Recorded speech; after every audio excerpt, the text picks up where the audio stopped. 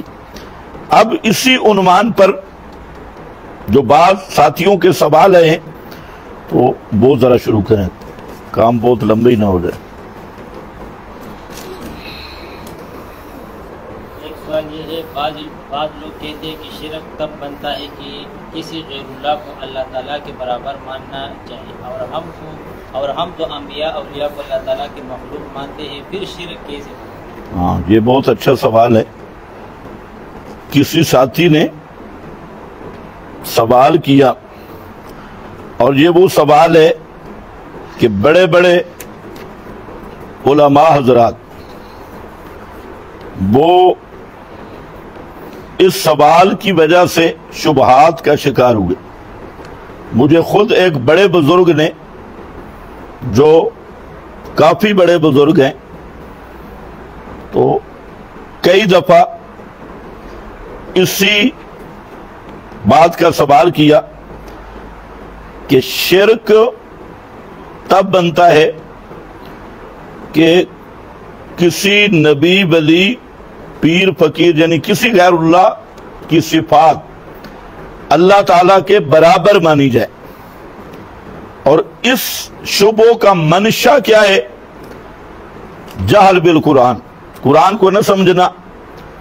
تو انہوں نے پھر چند دلائل بھی دیے، مثلا ایک آیت یہاں سورہ بقرہ میں ہے فَلَا تَجْعَلُوا لِلَّهِ أَنْدَادًا، تو اس پر پیش کیا فَلَا تَجْعَلُوا آیت نمبر 22 سورۃ البقرہ، کہ اس میں کیا آیا ہے کہ اللہ کے برابر کسی کو نہ بناؤ۔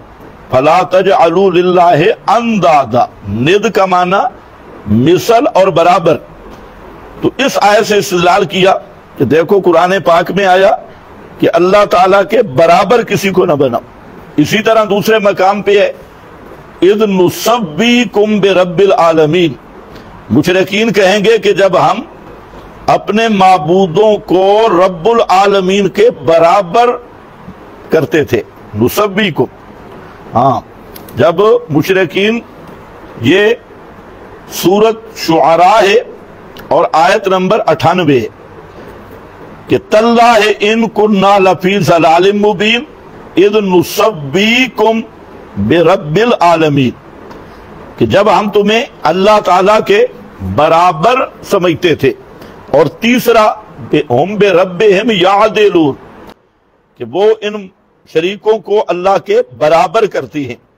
یہ 3-4 آیات، تو اس پہ ایک شیخ التفسیر بھی ہے، شیخ الحدیث بھی ہے اور بڑے بزرگ بھی ہیں، تو وہ بار بار کہتے کہ شرک تب بنتا ہے کہ کسی کو اللہ کے برابر مانا جائے۔ تو میں نے کہا کہ پھر یہ بتائیں کہ مکہ والے مشرک تھے یا نہیں، جب ان کے ساتھ زیادتی ہوئی ہے بدر میں، تو ابو جہل اینڈ کمپنی وہ مشرک تھے یا نہیں؟ تو کہتے وہ تو مشرک تھے۔ تو میں نے کہا اگر آپ کی تعریف لی جائے کہ شرک تسویہ کا نام ہے، برابری کا، تو مشرکین عرب اپنے معبودوں کو اللہ کے برابر مانتے تھے۔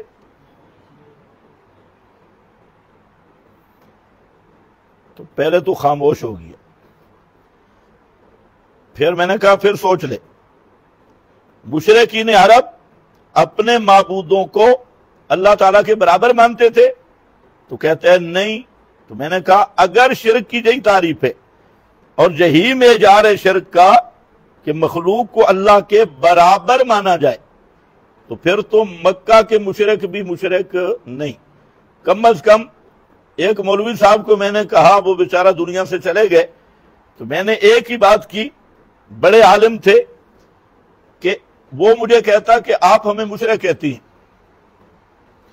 تو میں نے کہا دیکھیں، شرک کی حقیقت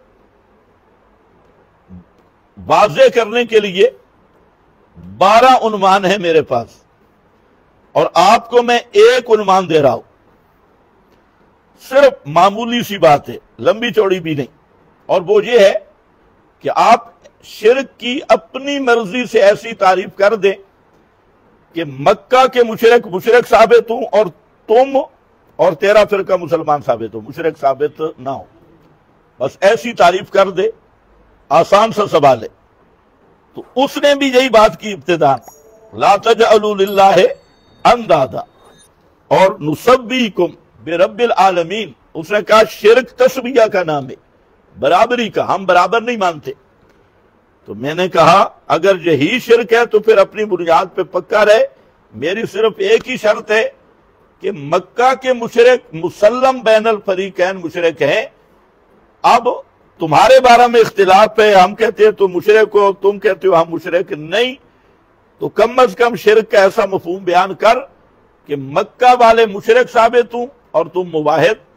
تو اب جو آپ نے شرک کی حقیقت بیان کی، تو اس میں ابو جہل بھی موحد ہے آپ کی طرح، مکہ والے بھی مشرک نہیں، کیونکہ مکہ والے اللہ کے برابر نہیں مانتے تھے۔ قرآن بھرا ہے، حضرت شاہ ولی اللہ محدث دہلوی رحمت اللہ علیہ دیوبندی، تو یہ 1860 کے بعد دیوبند بنا، اور جو بریلی کا مدرسہ ہے یہ بھی 1905 کے قریب جا کے، اور اس میں پھر آبادی تو بعد میں بھی نہیں ہوئی، تو یہ دیوبند بریلوی کوئی 1865 60 1905 تقریباً اس کے قریب بن رہے ہیں۔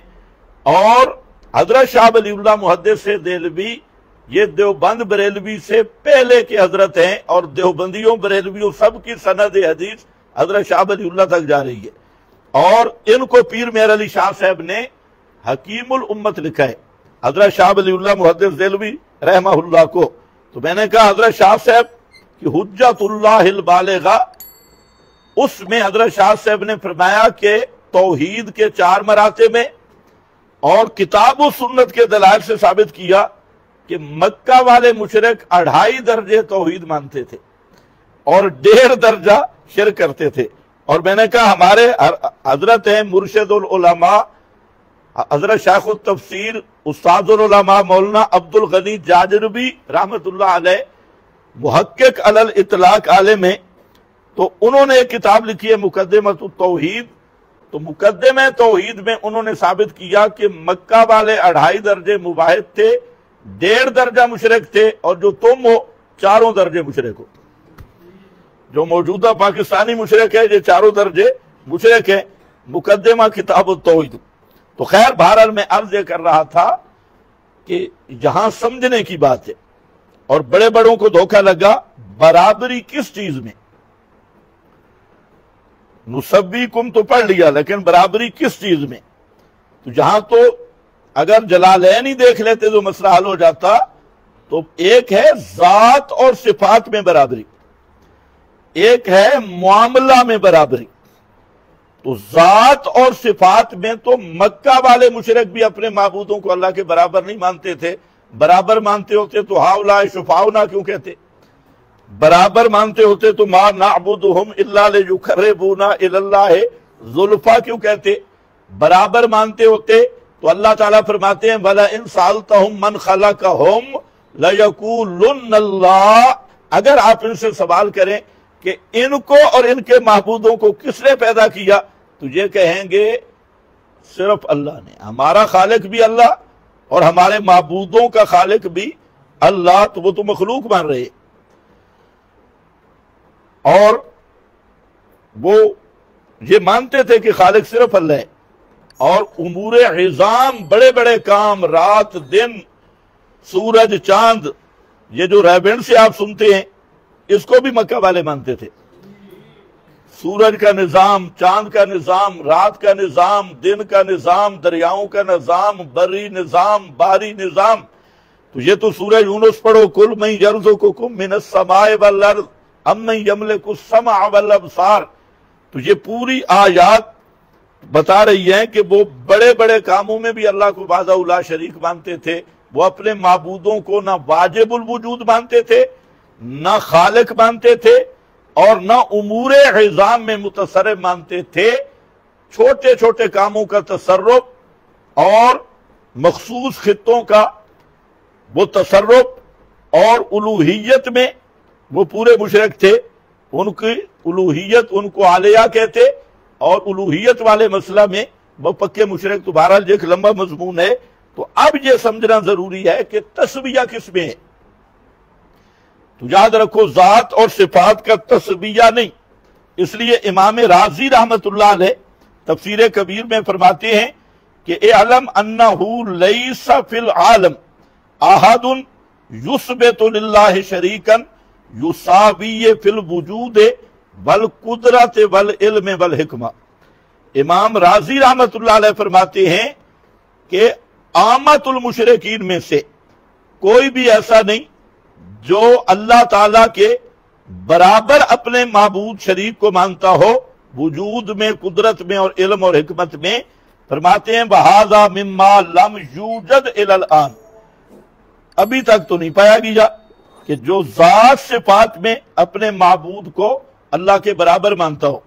تو ہاں مجوس یا جو ثنویہ ہیں تو وہ ایک خاص شاذ قسم ہے مشرکوں کی، لیکن عام جمہور مشرکین وہ ذات صفات میں اللہ تعالیٰ کے برابر قطعاً نہیں مانتے تھے۔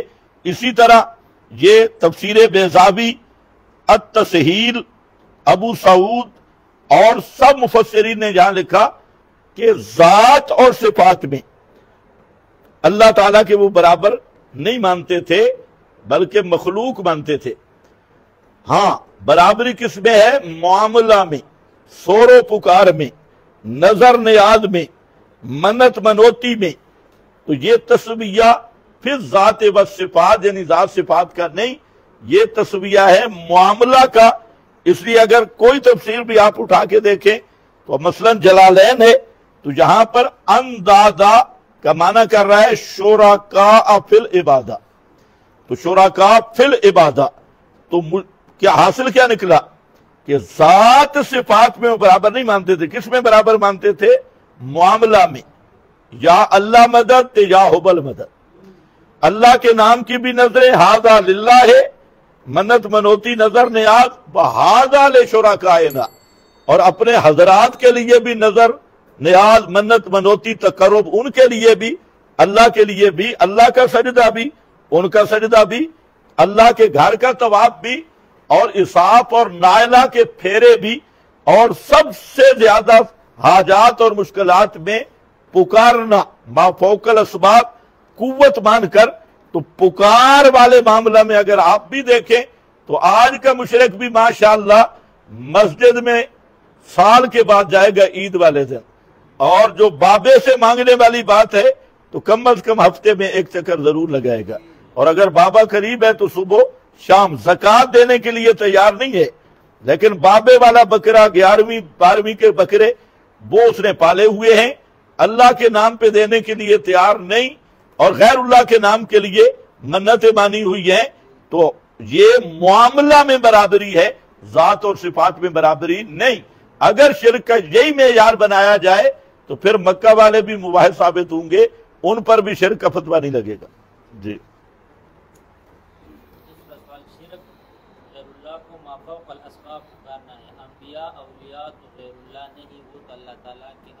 ماشاءاللہ، یہ بھی بڑا اچھا سوال ہے۔ شبو سمجھو، اب عامت الناس کو، اور یہ جو سوال ہے یہ ان کے بڑے بڑے مولوی اگر نیٹ کھولیں تو بڑے بڑے ابو البرکات اور کوئی اور بھی لمبے لمبے القاب ہے، تو عوام کو دھوکہ دیا۔ اور غیر کے دو معنی، ایک ہے ہماری بول چال میں غیر، یہ اپنا ہے یہ ہمارا، اور یہ کون ہے؟ غیر ہے۔ یہ ہمارا اپنا ہے، یہ ہمارا غیر ہے۔ اور ایک غیر ہے عین کے مقابلہ میں، یعنی اس کی ذات الگ ہے، اس کی ذات الگ ہے۔ باپ غیر ہوتا ہے یا اپنا ہوتا ہے؟ بس تم بھی پھنس گئے۔ باپ غیر ہے یا اپنا ہے؟ اگر غیر کا معنی دشمن والا لیا جائے، پرائے والا لیا جائے جو ہمارا محاورہ ہے، تو باپ اپنا ہے، غیر نہیں۔ اور اگر ذات والا معنی لیا جائے کہ باپ کی ذات اور اس کی ذات ایک ہے، یا باپ کی ذات اور ہے اس کی ذات، اگر دونوں کی ذات ایک ہے تو پھر بیٹا بھی یہ خود ہے اور باپ بھی یہ خود ہے۔ اور اگر باپ کی ذات اور ہے اس کی ذات اور ہے تو پھر یہ بیٹا بھی ہے اور باپ بھی ہے، اور باپ الگ ہے، بیٹا الگ ہے۔ آگے جو تفریح ہے وہ میں چھوڑ رہا ہوں، وہ آپ خود سمجھ لیں۔ اگر باپ غیر نہیں تو اس کی بیوی کے ساتھ جو اس کا حق ہے باپ کا بھی حق ہے، وہی حق، اور اس کی اماں جان پہ جو باپ کا حق ہے بیٹے کا بھی حق ہے بقول اس کے۔ تو اس لیے غیر کا معنی سمجھو۔ سب سے بڑا دھوکہ یہ دیا جاتا ہے کہ محاورہ استعمال کر کے کہ فلانا اپنا ہے اور فلانا غیر ہے۔ مثلا آپ ہیں، آپ ہمارے اپنے ہیں، غیر نہیں، اور محلے والے وہ غیر ہیں، تو یہ ہمارا محاورہ ہے۔ غیر اللہ سے مراد کون ہے؟ اللہ کے سوا۔ تو اس معنی میں اللہ کے ما سوا والے معنی کے لحاظ سے انبیاء بھی غیر اللہ ہیں، اولیاء بھی غیر اللہ ہیں۔ اور جو کسی نبی کو عین اللہ مانے یا کسی ولی کو عین اللہ مانے تو وہ فرعون سے بھی بڑھ کے کافر ہے۔ اللہ تعالی کی ذات کے لحاظ سے وہ اللہ کی ذات اور ہے، ان کی ذات اور ہے۔ اور یہ جتنے مولوی کبڈی کھیلتے ہیں ان کا امتحان ہو جائے گا۔ ان کو کہو کہ قرآن پاک میں ہے کہ ما اہل بہ لغیر اللہ۔ اب اس کا یہ معنی کیا کرتے ہیں، اس پہ انشاءاللہ میں گفتگو بعد میں کسی وقت کروں گا۔ یہ کیا معنی کرتی ہے کہ بوقت ذبح جس جانور پہ غیر اللہ کا نام لیا جائے وہ حرام ہے۔ اب ان کو کہو کہ جانور کو ذبح کرتے ہوئے یا رسول اللہ، یا نبی اللہ، پیر عبد القادر جیلانی، باہو، سلطان باہو کا ذرا نام لو، باہو باہو کر کے ذبح کرو، اور یا رسول اللہ کہہ کے ذبح کرو، یا علی کہہ کے ذبح کرو، اور پھر اپنے کسی مفتی سے فتویٰ لے آ کے دو کہ یہ جانور حلال ہے۔ اور اب پتہ چلے گا کہ وہاں اللہ کا نام لینا ہے، غیر اللہ کا نام۔ اگر بوقت ذبح نبی کا نام لیا تب بھی کافر ہے اور وہ جانور حرام ہے۔ ولی کا نام لیا تب، یہ اتفاقی مسئلہ ہے ان کا اور ہمارا۔ اس شک پہ اتفاق ہے کہ بوقت ذبح غیر اللہ کا نام لیا تو جانور حرام ہے۔ اب ذرا کہ وہ تو اپنے ہیں لہذا نام لے لوں گا، تو دھوکے کی حقیقت سمجھے۔ میں نے آپ کو بتایا غیر کے دو معنی ہیں، غیر بمعنی پرایا جس کے ساتھ ہمارا کوئی تعلق نہیں، محاورے والا، اور ایک غیر کا معنی ما سوا ہے۔ تو انبیاء اولیاء اللہ کے محبوب ہیں، اللہ کے اپنے ہیں۔ اس پرائے والا معنی میں غیر نہیں ہے، وہ اللہ تعالیٰ کے مقرب ہیں، اللہ تعالیٰ کے محبوب ہیں، اللہ تعالیٰ کے منعم لوگ ہیں، لیکن ہیں ما سوا اللہ، ہیں وہ غیر اللہ، وہ عین اللہ نہیں۔ اور یہودیوں نے عین اللہ، عیسائیوں نے عین اللہ کہا تو قرآن نے کیا کہا؟ لَقَدْ كَفَرَ الَّذِينَ قَالُوا إِنَّ اللَّهَ هُوَ الْمَسِيحُ ابْنُ مَرْيَمَ لَقَدْ كَفَرَ الَّذِينَ قَالُوا وَاللَّهِ لَقَدْ، اللہ کی قسم وہ پکے کافر ہیں جو کہتے ہیں عیسیٰ عین اللہ ہے۔ ان اللہ هو المسیح ابن مریم، اللہ ہی مسیح بیٹا مریم کا۔ تو جو نبی اور اللہ کو ایک مانتا ہے کسی نبی ولی کو عین اللہ مانتا ہے، غیر اللہ نہیں مانتا، تو لقد کفر قرآن نے قسم اٹھا کے اسے کافر کہا ہے۔ اب کچھ سمجھ آئی غیر کا معنی؟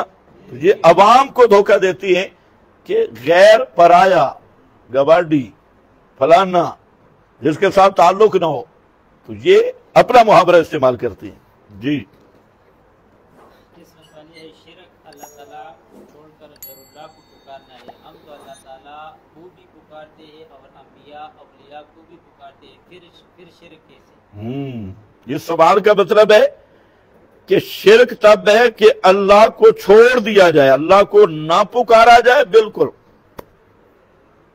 چھوڑ کر کا مطلب یہ ہے کہ کبھی بھی اللہ کو نہ پکارا جائے اور صرف غیر اللہ کو پکارا جائے۔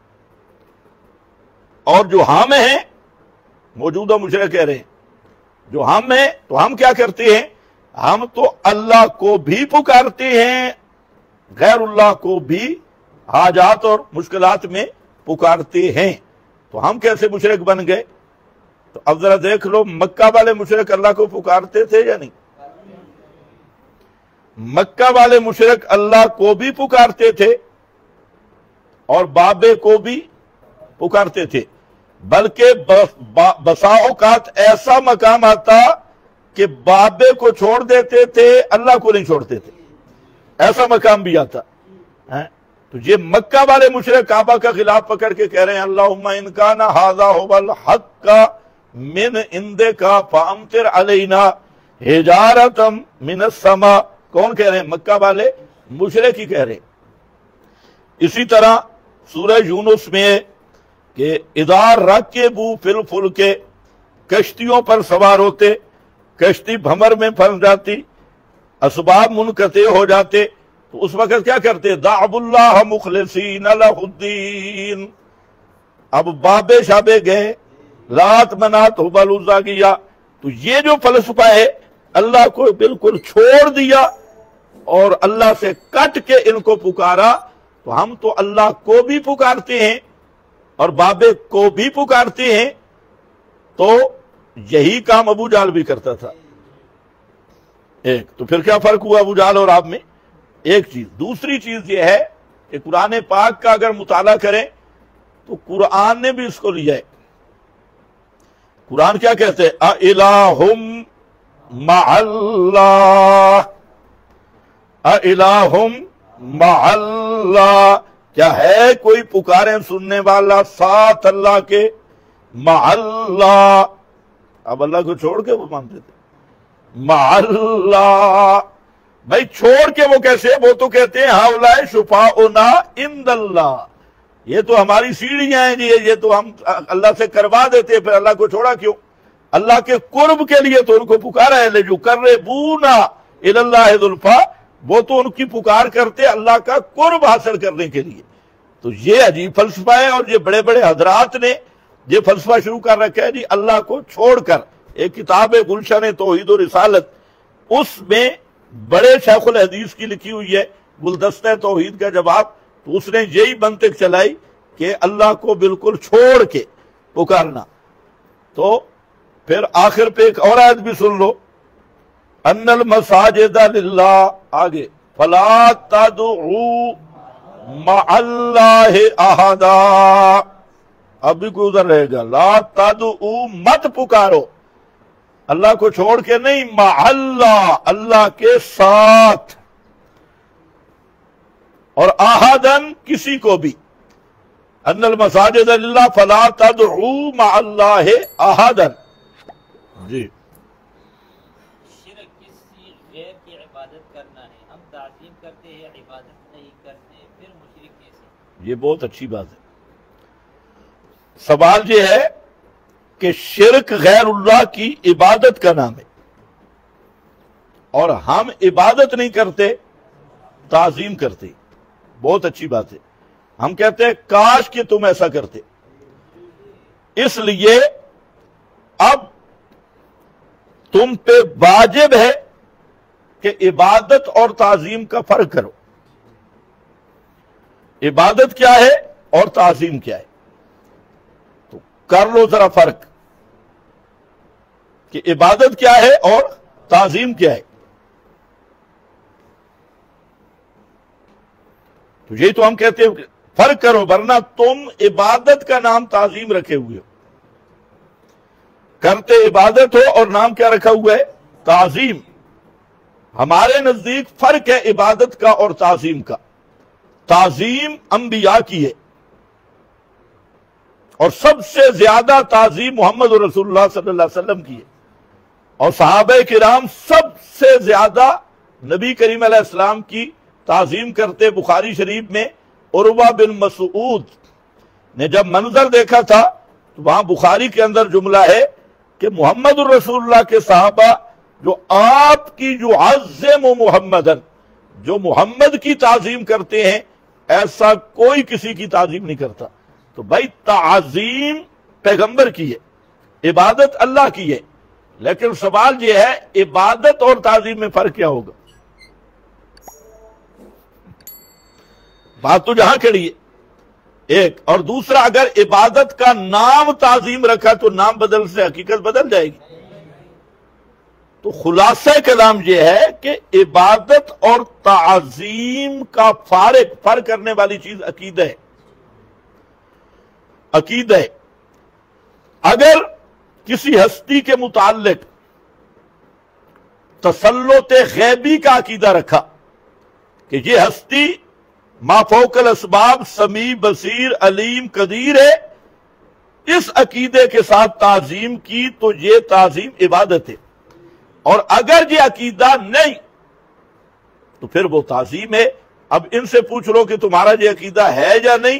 اگر تم ما فوق الاسباب انبیاء اولیاء کو سمیع بصیر متصرف اور غیب دان سمجھتے ہو تو پھر تمہیں دھوکہ لگا ہوا ہے، تم تعظیم نہیں کرتے، تم عبادت کرتے ہو۔ اب یہاں اس موبائل کا نام میں اگر رکھ دوں ہیلی کاپٹر تو یہ ہیلی کاپٹر نہیں بنے گا، اس کا نام ہیلی کاپٹر ہوگا، رہے گا وہی۔ تو نام بدلنے سے حقیقت نہیں بدلتی۔ تو ہم کہتے ہیں تعظیم انبیاء کی بھی واجب ہے، اولیاء کی بھی واجب ہے، اور جہاں انہوں نے کیا کیا، انہوں نے فرق ہی نہیں کیا کہ تعظیم کیا ہے اور عبادت کیا ہے۔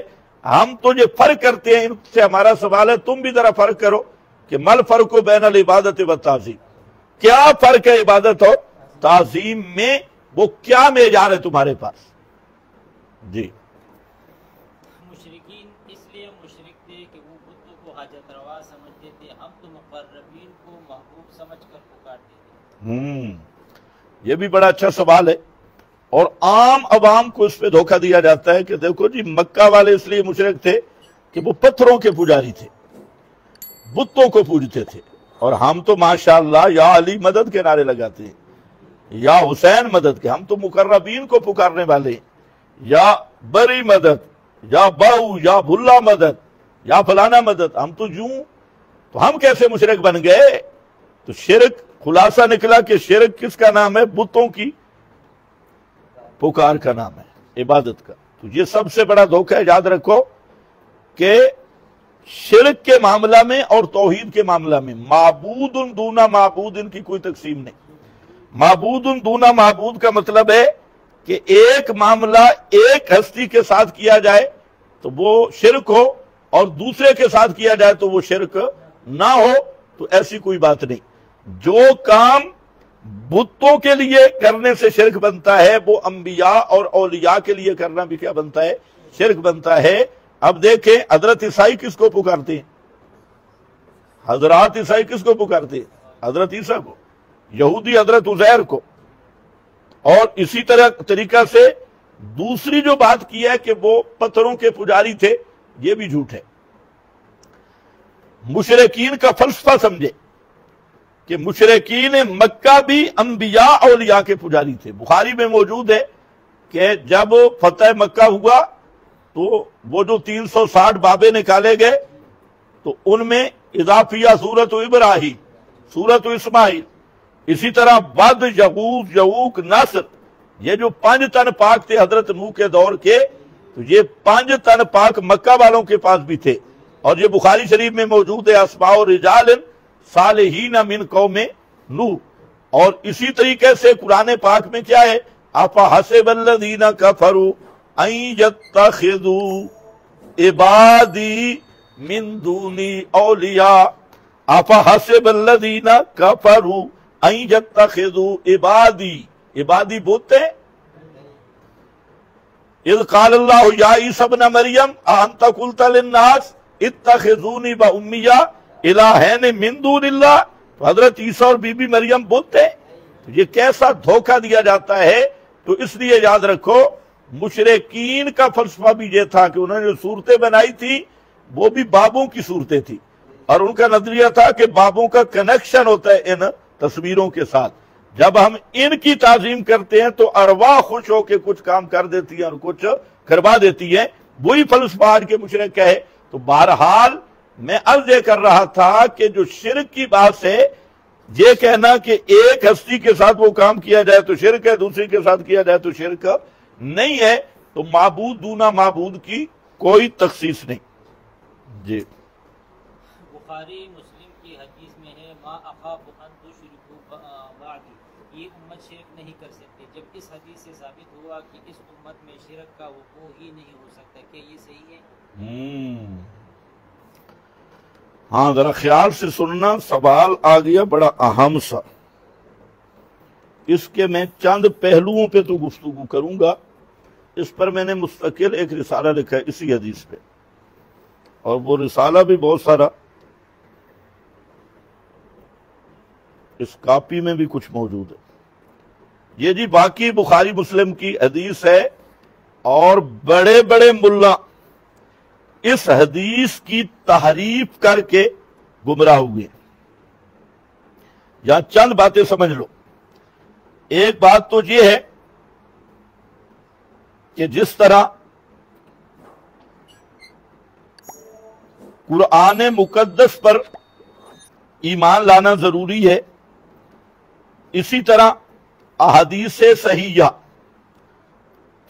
فرمودات نبوت جو بیان ہے قرآن کا، ان پہ بھی ایمان لانا ضروری ہے۔ اس پہ انشاءاللہ مختصر سی گفتگو کسی وقت کریں گے۔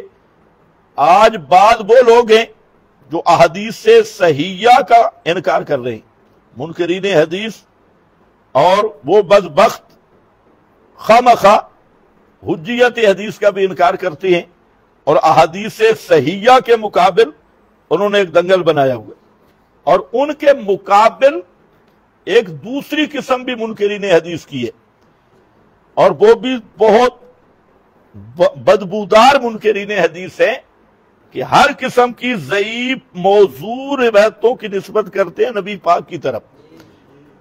جھوٹی اور موضوع روایتوں کی نسبت نبی پاک صلی اللہ علیہ وسلم کی طرف کرنے والا وہ بدبودار منکر حدیث بھی ہے، اور وہ بدبودار منکر قرآن بھی ہے۔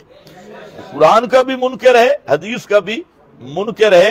تو جو پرویزی ہیں منکرین حدیث، وہ تو منکرین حدیث ہیں، وہ بھی مرتدین ہیں، لیکن یہ جو جھوٹی روایتیں اور کذاب مکذوبہ راویوں کی، ان کی روایتیں کتاب و سنت اور اصول اسلام کے مقابل اصول فقہا، اصول محدثین کو پسے پشت ڈال کر، تو جو وہ روایات اصول پہ پوری نہیں اترتی تو ان کی نسبت نبی پاک علیہ السلام کی طرف کرتا ہے، تو یہ بہت بڑا بھاری فراڈی بھی ہے، اور منکر حدیث بھی ہے، اور منکر قرآن بھی۔ اسی طرح تیسری قسم منکرین حدیث کی وہ ہے جو محرفین حدیث ہے، جو پیغمبر کریم صلی اللہ علیہ وسلم کی حدیث میں تحریف کرتے ہیں، تو یہ بھی منکرین حدیث کی قسم ہے۔ تو منکرین حدیث کی تین قسمیں میں نے آپ کے سامنے ذکر کی ہیں۔ تو اب یہ جو حدیث ہے اس کو ذرا سمجھو، یہ حدیث صحیح ہے، اور یہ بخاری مسلم میں موجود ہے۔ بخاری شریف میں یہ تقریباً 6 مقام پہ موجود ہے، بلکہ اس سے بھی زیادہ، اور اسی طرح مسلم شریف میں بھی موجود ہے۔ اور اگر اس حدیث کو سمجھ لیا جائے تو سارے بروپیوں کے چہرے واضح ہو جائیں گے۔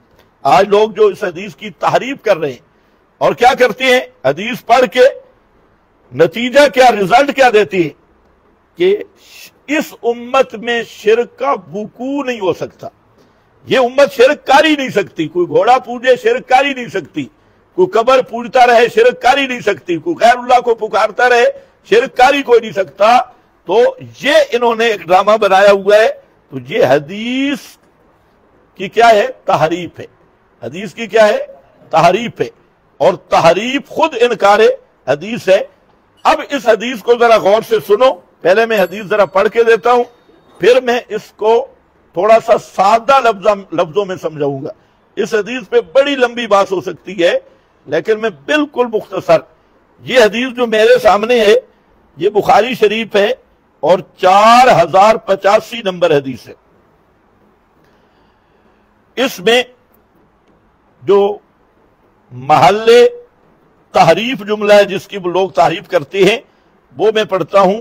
فرماتے ہیں انی واللہ ما اخاف علیکم ان تشرکوا بعدی, اور میں اللہ کی قسم نہیں خوف کرتا ہوں پر تمہارے. کیا لفظ ہے؟ نہیں خوف کرتا ہوں پر تمہارے. کس کا؟ ان تشرکوا بعدی, کہ تم شرک کرو گے میرے بعد. تو نفی کس کی ہے؟ خوف کی ہے یا وقوع شرک کی ہے؟ اچھا, یہ حدیث جہاں پر بھی آئی تو اخشا کے لفظ بھی ہیں, اخافو کے لفظ بھی ہیں, کہ مجھے خوف نہیں کہ تم شرک کرو گے. اچھا, یہ کسی حدیث میں بھی نہیں کہ اس امت میں شرک کا وقوع نہیں ہوگا. یہ دونوں الگ الگ چیزیں ہیں. ایک ہے کہ تمہارے شرک کا مجھے خوف نہیں, ایک یہ ہے کہ امت میں شرک کا وجود ہی کوئی نہیں. اس کی میں مثال دیتا ہوں, اور وہ یہ ہے کہ حضرت یعقوب علیہ السلام وہ کہہ رہے انی اخاف ان یاکلہ الذئب, مجھے خوف ہے کہ حضرت یوسف کو بھیڑیا کھا جائے گا. تو وہ خوف پورا ہوا؟ حضرت یوسف کو بھیڑیا نے کھایا تھا. تو خوف کا ہونا وجود کو مستلزم نہیں, اسی طرح عدم خوف کا ہونا عدم وجود کو مستلزم نہیں. جس طرح خوف کا ہونا وجود کو مستلزم نہیں, اسی طرح عدم خوف کا ہونا عدم وجود کو مستلزم نہیں ہے. یہاں مقصد کیا ہے کہ توحید کا مسئلہ اس طرح بہترین ہو کے کھل کے بیان ہو گیا, ترکتکم علی البیضاء, ایسا چڑھتے ہوئے سورج کی طرح توحید بیان ہو گئی اور بیان توحید کا حق ادا ہو گیا, اور اس طرح توحید بیان ہو گئی کہ اب شرک کا خطرہ ہی نہیں رہا, شرک کا خطرہ ہی نہیں رہا. تو بیان کس کا کر رہا ہے؟ وقوع شرک کی نفی یا وضوع توحید کا بیان؟ وضوع توحید کا بیان ہے, نہ کہ وقوع شرک کی نفی ہے. لیکن بدعتی کو حدیث کا کیا پتہ؟ ہر بدعتی یاد رکھو کتاب و سنت کے فہم سے محروم ہوتا ہے. اسی حدیث کو اندر دیکھنے سے کہ آپ سارے طرق جمع کر لیں اور پیغمبر کی زبان فصاحت, بلاغت اور جوامع الکلم سے موصوف ہے. آپ کے ایک ایک لفظ میں نکات ہیں.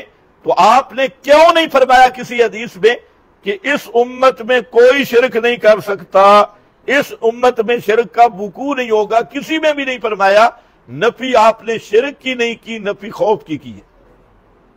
ما اخاف ان تشرکوا بعدی. اور اگر ذوق ہو تو کیوں آپ نے نفی اخشا, اخاف خوف کی اور خشیت کی؟ وجہ یہی تھا کہ آپ نے خود متعدد احادیث میں بیان کر دیا کہ امت شرک کرے گی, یہ امت شرک کرے گی. وقوع شرک نبی نے ثابت کیا ہے, اور نفی کس کی ہے؟ خوف کی. اب مسئلہ یہ ہے کہ یہ جو محرفین حدیث ہیں یہ ایسے بدبخت ہیں کہ انہیں نہ حدیث کا پتہ ہے کہ حدیث کہتے کس کو ہیں.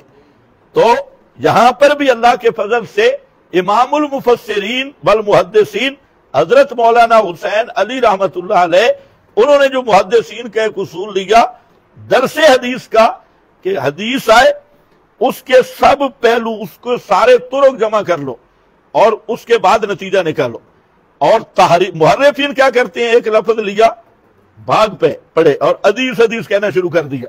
تو اب ذرا خیال کرنا ہے, نقطہ آ گیا کہ امت میں نے کہا کہ شرک کے وقوع کی نفی نہیں ہے, بلکہ آپ نے شرک کا وقوع خود ذکر کیا۔ اچھا، حیرانگی کی بات ہے کہ نبی کریم صلی اللہ علیہ وسلم نے آخر پہ، بخاری شریف میں موجود ہے، آپ پہ چادر مبارک تھی اور آپ اپنی چادر منہ مبارک سے اتار کے کیا کہہ رہے تھے؟ لعن اللہ الجہود والنصارى اتخذوا قبور انبیائہم مساجدا۔ یہ کس کو کہہ رہے تھے؟ امت کو ڈرا رہے تھے شرک سے۔ تو اگر شرک اس امت کا مسئلہ ہی نہیں ہے، واقعی نہیں ہونا، تو آپ کیوں چادر مبارک ہٹا کے بار بار کہہ رہے تھے لعن اللہ الجہود والنصارى اتخذوا قبور انبیائہم مساجدا؟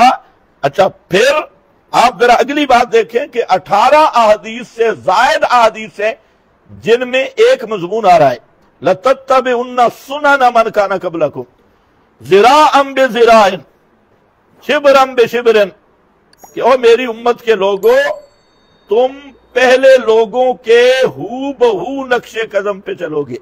ذِرَاعًا بِذِرَاعٍ شِبْرًا بِشِبْرٍ، حتیٰ کہ آپ نے فرمایا کہ یہود نصارہ میں اگر کسی نے اپنی ماں سے برائی کی ہوگی تو اس امت میں بھی وہ بدبخت موجود ہوں گے۔ اور طبقاً نال بن نال، جیسے جوتا جوتے کے ساتھ بالکل فٹ ہوتا ہے، اسی طرح یہ یہود و نصارہ کی پیروی کریں گے۔ اب سوال یہ ہے کہ یہود و نصارہ میں شرک نہیں تھا؟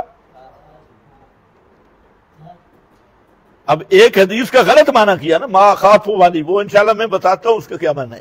ایک حدیث کا غلط، مشرک کا کیا کام ہے حدیث بیان کرنا، جب بدعتی کا کیا کام ہے؟ ایک حدیث کا معنی غلط کیا، تحریف کی، 18 حدیثوں کا انکار۔ تو اب اس سے بڑا منکر حدیث کون ہوگا؟ سب سے بڑا انکار یہی وجہ ہے کہ جب تحریف کرے گا تو کئی حدیثوں کا انکار ہوگا۔ اگر امت میں شرک کا وقوع نہیں ہونا تھا تو اتنی احادیث میں آپ نے اتنی تاکید کے ساتھ لَتَتَّبِعُنَّ سُنَنَ مَنْ كَانَ قَبْلَكُمْ کیوں فرمایا؟ پھر وہ مضمون ہے کہ اگر امت میں شرک کا خوف خطرہ نہیں تھا تو آپ دعا کیوں فرما رہے ہیں اللہم لا تجعل قبری وثنا یعبد، اللہ میری قبر کو بت نہ بنانا جس کی عبادت کی جائے۔ تو پیغمبر کریم کی قبر کو ہندوؤں نے جا کے پوجنا تھا یا سکھوں نے یا یہودیوں نے؟ اور یہی تھے جو پاکستان میں باو سلطان کی قبر کو پوج رہے ہیں، بری امام کی قبر کو پوج رہے ہیں، علی حجویری کی قبر کو پوج رہے ہیں۔ انہی کا آپ کو خطرہ تھا اور آپ اسی لیے، اور پیغمبر کی دعا قبول ہوئی، آج بھی ڈنڈے والے وہاں کھڑے ہیں، ڈنڈا سروس، ذرا قریب جا کے دیکھو۔ تو سوال یہ ہے کہ اگر شرک کا وقوع ہی نہیں تھا اس امت میں، شرک اس امت کا مسئلہ ہی نہیں تھا اور امت میں کوئی آدمی شرک کر سکتا ہی نہیں تھا، تو آپ یہ دعا کیوں مانگ رہے ہیں اللہم لا تجعل قبری وثنا یعبد؟ آپ یہ دعا کیوں امت کو حکم دے رہے ہیں لا تجعلوا قبری عیدا، لا تجعلوا قبری عیدا؟ پھر اسی طریقے سے بنا علی القبور سے آپ منع فرما رہے ہیں، قبروں کو پکا کرنا، گچ چونے۔ حضرت علی رضی اللہ تعالیٰ عنہ کی ڈیوٹی تھی کہ اونچی قبریں ساری گرا دو اور بت شد تصویریں مٹا دو، تو یہ حضرت علی کی ڈیوٹی تھی۔ اگر اس امت میں شرک آنا ہی نہیں تھا تو یہ حدیثیں کدھر جائیں گی؟ تو اور پھر اسی طریقہ صحیح حدیث میں موجود ہے کہ نبی پاک صلی اللہ علیہ وسلم نے فرمایا لا تزال طائف، یہ لا تقوم الساعہ حتی تلحق قبائل من امتی بالمشرکین، تلحق قبائل امتی بالمشرکین، اس وقت تک قیامت قائم نہیں ہونا جب تک میری امت کا ایک قبیلہ نہیں، قبائل، لا تقوم الساعہ حتی تلحق قبائل من امتی بالمشرکین وحتی تعبد قبائل من امتی، میری امت کے بہت سارے قبیلے الاوثان، اوثان کی عبادت کریں گے۔ اور اوثان کیا ہے؟ لا تجعل قبری وثنا یعبد، تو قبر کے ساتھ بھی اگر وہ معاملہ کیا جائے جو بتوں کے ساتھ کیا جاتا ہے تو اس معاملے کی وجہ سے یہاں پر بھی ہے وثنا، تو اوثان۔ انہ سیکون فی امتی کذابون ثلاثون کلہم یزعم انہ نبی وانا خاتم النبیین، کہ اس امت میں 30 بڑے کذاب بھی ہوں گے اور اس وقت تک قیامت قائم نہیں ہوگی جب بہت سارے قبائل مشرک اور قبر پرست نہ بن جائیں۔ تو آپ شرک کو ثابت کر رہے ہیں یا نفی کر رہے ہیں؟ آپ تو ثابت کر رہے ہیں، یہی تو وجہ ہے۔ میں نے کہا آخر زبان رسالت سے ما اخاف و خوف کی نفی تو نکلی ہے، یہ کیوں نہیں فرمایا کہ شرک ہوگا نہیں؟ اس کی وجہ یہ ہے کہ 20 احادیث میں شرک ثابت ہے، اور اسی طریقے سے جہاں تک آیا کہ یہ میری امت کی عورتوں کے جو لفظ ذرا محتاط بولنا، وہ جو ڈانس کرتے ہیں قبروں کے اردا گرد، ہاں تو وہ لات اور فلاں جگہ پہ وہ اپنے چوتڑوں کو حرکت دیتی ہوں گی، ڈانس کریں گی وہاں، تو یہ بھی جہاں تک فرما دیا۔ تو بہرحال میں عرض کر رہا تھا کہ وقوع شرک تو نبی پاک نے ثابت کیا ہے کہ امت میں شرک ہوگا اور شرک جلی ہوگا۔ یہود و نصارہ والی حدیثیں وہ الگ ہیں ان کے متعلق، اور اس امت کا ان کی اتباع کرنا، اور یہ جو حدیث ہے یہ الگ ہے، ابو داؤد کی ہے، اور اسی طریقہ سے اور بھی اس پر احادیث موجود ہیں۔ تو پھر اس حدیث کا کیا معنی ہے؟ ما اخافو، تو ایک بات تو میں نے کہہ دی کہ نفی وقوع شرک کی ہے ہی نہیں، بلکہ نفی کس کی ہے؟ خوف کی، مجھے خوف نہیں رہا۔ تو کچھ بھی اہل ذوق آدمی ہو وہ سمجھ سکتا ہے کہ اس سے شرک کی نفی کرنا مقصد نہیں، وضوء توحید کو بیان کرنا مقصد ہے، کہ توحید ان رڑے تے چڑھ کے بیان ہو گئی ہے، کھل کے بیان ہو گئی ہے کہ شرک کا خدشہ ہی نہیں رہا، خطرہ ہی نہیں رہا۔ اچھا، اس کے ساتھ اگلی بات ذرا سمجھو، اور ایک الزامی بات بھی میں کر دوں، تھوڑا سا ٹیکا ہے بھینس والا، وہ بھی لگا دیتی ہیں کہ مشرک شور کرتے ہیں جی آپ فرماتے ہیں مجھے امت پہ شرک کا خوف ہی نہیں۔ میں نے کہا کمال تو مشرکو تمہاری ہے کہ جس چیز سے پیغمبر بے فکر جا رہے تھے تم نے وہ کام کر دکھائے، جس چیز سے پیغمبر کریم بے فکر تھے تم نے واہ بلے ہو مشرکو، کمال ہے تمہارا، تم نے وہ کام کیا جس کام کی نبی کو بھی امید نہیں تھی، تو وہ تم نے کر کے دکھایا۔ آگے ذرا چلو، اس حدیث کے متعلق ما اخافو، ایک تو یہی بات جو میں نے کر دی، تیسری بات عرض کر رہا ہوں، اور اس پر میں نے تقریباً جہاں 50 جو شرح ہے بخاری کی اور مسلم کی، وہ پہلے آخر 50 شرح دیکھی ہے، کسی ایک شارح نے بھی یہ خوبصورت معنی نہیں کیا جو آج کے مشرک کر رہے۔ پوری آپ شروعات دیکھ لیں بخاری کی، مجھے جو مجسر شروعات تھی مجھے ملی وہ بخاری مسلم کی 50 شرح، اور وہ پہلے بھی، حنفی بھی، مالکی بھی، شافی بھی، ابن حجر بھی، ان کے استاد بھی، عینی بھی، پچھلے بھی، اگلے بھی، ساری وہ شروحات میں کوئی ایک شارح مجھے نہیں ملا کہ جس نے اس حدیث کا یہ معنی کیا ہو کہ شرک اس امت کا مسئلہ ہی نہیں، یا اس امت میں شرک کا وقوع ہو سکتا ہی نہیں، مجھے نہیں ملا۔ شارحین نے اس حدیث کے 2 معنی کیے جو معروف ہے، اور تقریباً سب نے کیے، میں چند کا نام لوں گا، کتاب کا بھی نام لوں گا، اور یہ صرف علماء کے لیے کہ وہ وہاں سے دیکھ لیں کہ یہاں پر مسلم شریف کی شرح ہے المفہم لما اشکل من تلخیص کتاب مسلم، مصنف ہیں ابو العباس احمد بن عمر بن ابراہیم القرطبی، المتوفا 656 ہجری، 656 ہجری، 656 ہجری ان کی کتاب ہے۔ اور یہ جو قرطبی ہے، یہ جو تفسیر والا قرطبی ہے احکام القرآن، یہ اس کا بھی استاد ہے۔ یہ حل المفہم والا قرطبی جو مفسر قرطبی ہے اس کا استاد ہے، اس کی یہ شرح ہے مسلم کی۔ اس پر حضرت نے فرمایا کہ اس حدیث کا 2 معنی ہیں، اور ساتھ یہ فرمایا کہ امت میں شرک ہوگا، یعنی کہ شرک نہیں ہوگا۔ فرماتے ہیں پہلا معنی ہے یعنی انہو قد آمن علی جملت اصحابہ ان یبدلوا دین الاسلام بدین الشرک۔ فرماتے ہیں کہ تشرکو کا جو خطاب ہے، ما اخاف علیکم، تم پہ مجھے خوف کا خطرہ نہیں، تو کہتے ہیں اس سے مراد ہے اصحاب النبی،